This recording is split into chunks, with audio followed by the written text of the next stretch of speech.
I ordered new cartridges and I am testing them right now. I really like them, they are perfect. And here you can see it's 035. It's 033, one round liner long taper. We'll see how it goes with this needle. If not, I have also medium taper from the company Dem. So we will also test the MT medium taper needle and maybe it will be even better for her. But first I want to try this one. We will start with the outline and we will go back and forth with the short movements. I do it with the really light pressure because I am not sure if I'm in a right layer, if I'm in a right depth, but I will check now. I rather have it soft and then do it again than make it gray straight away. But it looks like I am in the skin. Yeah, I can see it. I'm not sure if you can see it on the camera, maybe like that. Yeah, look, you can see it too, I think. Okay, it looks good. We will move my client's head and we will continue here.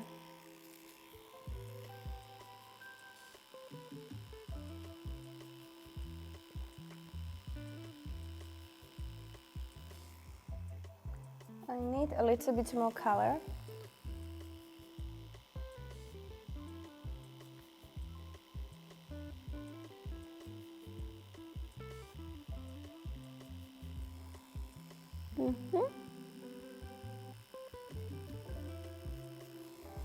Okay, we will check again, like that. Yeah, we can see it, it's perfect. Looks good.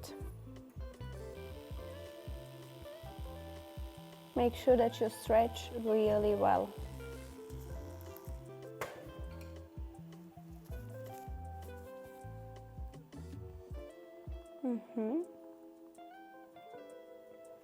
Perfect.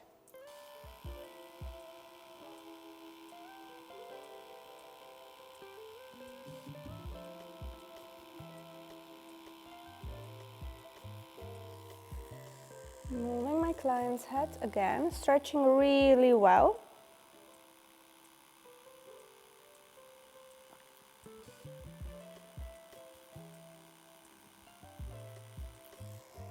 Okay.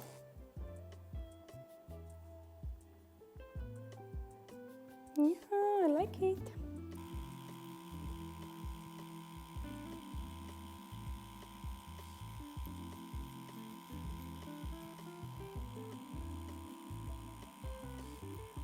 We will make it a bit more airy in the front. Yeah, and we'll see how it looks. Tiny drop of blood, but it's okay. So, even though I thought it will be a problem to implant it into the skin, I feel like it's flying into the skin. So you really don't know before you start the procedure how good or how bad it will go into the skin. I can see that some places are quite light, so I will go again. But other than that, it's okay. I really don't need to have the outline dark. It's enough for me to see it light, and that's it. I don't want the outline to stay when it heals. See? Nice. Okay, we will start with the first pass. So, from the bottom part, from the bottom line, really softly, especially at the tail, on the tail, back and forth, airy movement to the top and back down.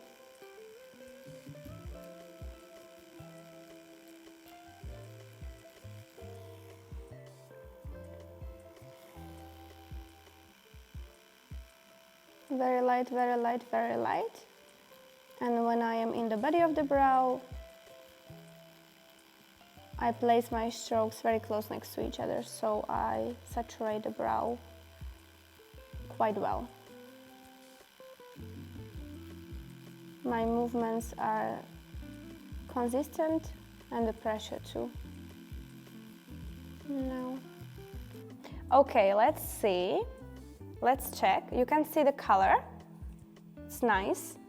You can see that the undertone is quite neutral.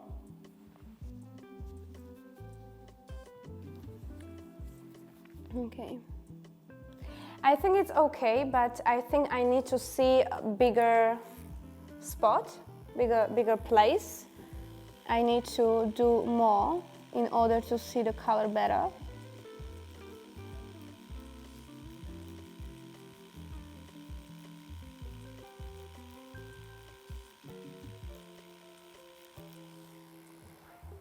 Okay.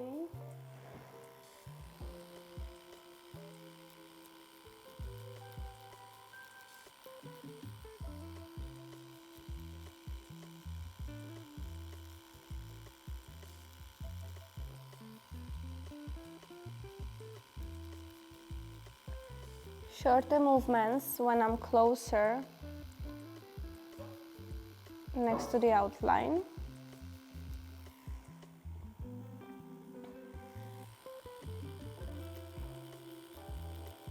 We have to make sure we saturate enough so after it heals, the yellow is not visible.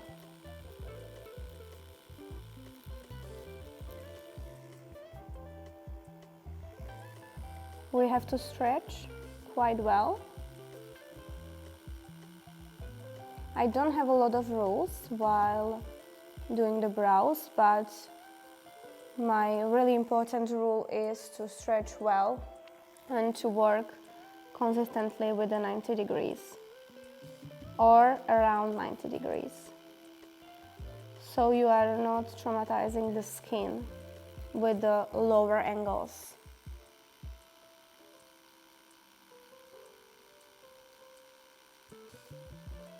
Your hand should be like a robot. It should be all the same. Every movement should be very similar.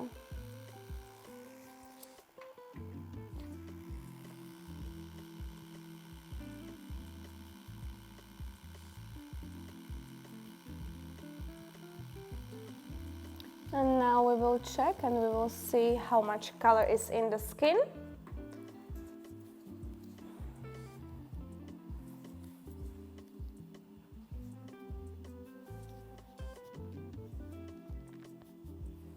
Yeah, I think it looks nice. I think it will be okay. Should be good. Here I want to show you how the brow looks before I clean it. You can see that we have quite a lot of plasma and blood over here. It's also because of the condition of the skin. It's like, it's normal but not normal, you know? Like, it's normal for this kind of skin, but at the same time it's not really good for the procedure, for the brows in general, because this can create a trauma for the skin, and bigger the trauma, harder it's gonna heal, harder it will be the process, and possibly it can heal softer than if there wouldn't be so much plasma and so much trauma. Even though I try to be soft and I layer the color with a light pressure, this is just the basic response from this kind of the skin. We will clean it and you will see how much color we already have in the skin. You can see the color. I really love the color. I can see some small, not like really empty, but lighter spaces, lighter places. Is it, how should I say it, spaces or places? Let me know, so I will not do the mistake again. And I need to add a little bit of color here and there, and then I will leave it like that, and we will see in a few minutes how it looks like after some time, because it takes some time for us to see the color properly in the skin.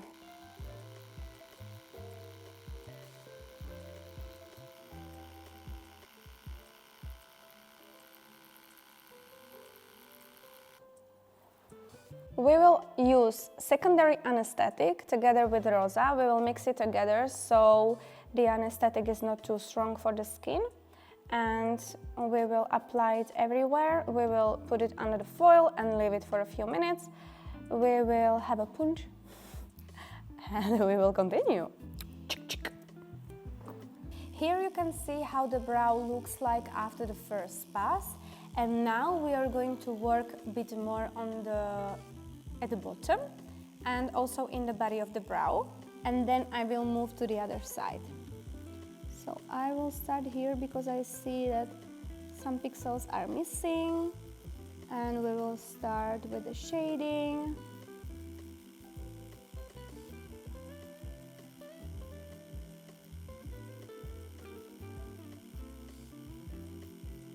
Perfect.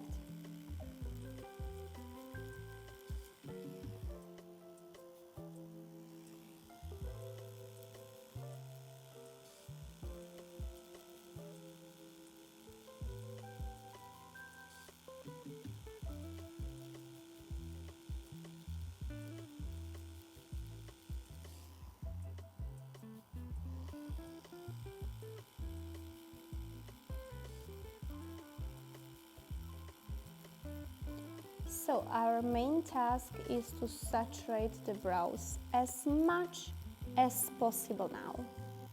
So we don't have to come back to it. We don't have to come back to the body. We will only maybe add a little bit of pixels here when the second brow is almost done too, so it looks similar. But we don't have to start working on the places where the skin is already healing itself.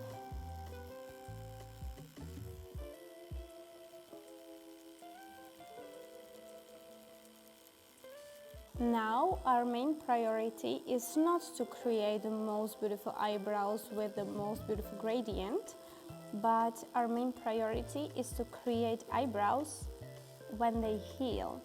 They look nice, yellow is not visible, and at the correction or at a touch-up on the correction procedure, we can create everything.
Here you can see the second brow. I already did first pass, really soft one, and now I started with the second.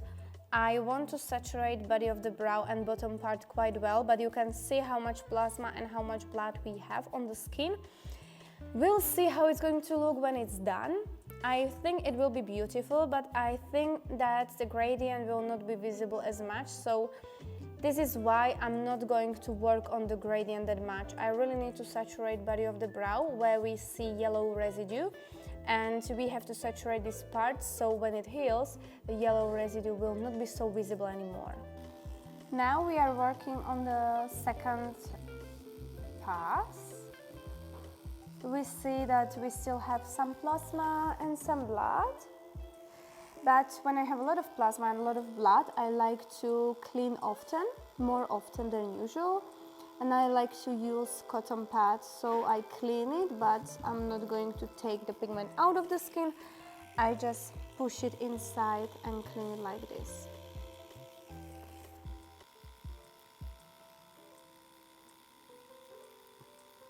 We see that Gabriela does not have brow hair here.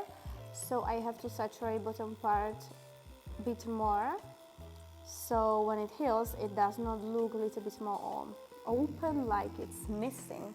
Because sometimes when we go very far away from the natural shape, sometimes it looks not really good, and we have to make sure that when it heals it will be nice and it will not look fake.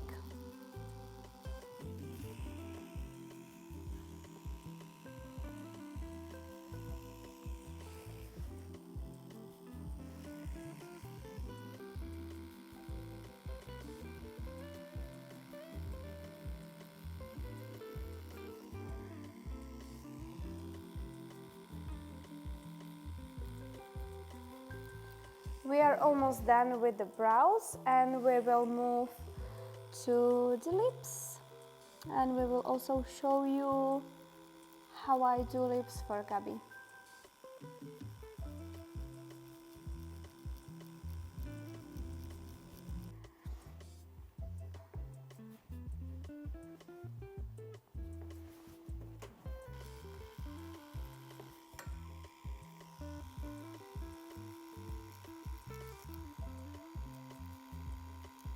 Here you can see blood and plasma, and I was talking before. I don't want to oversaturate the brows, and I don't want to create a lot of trauma. So I decided to stop now. I think it's good. I think that the brows are saturated quite well, but more I will put color into the skin, longer I will work, more I create the trauma, and then less color will stay, paradoxically.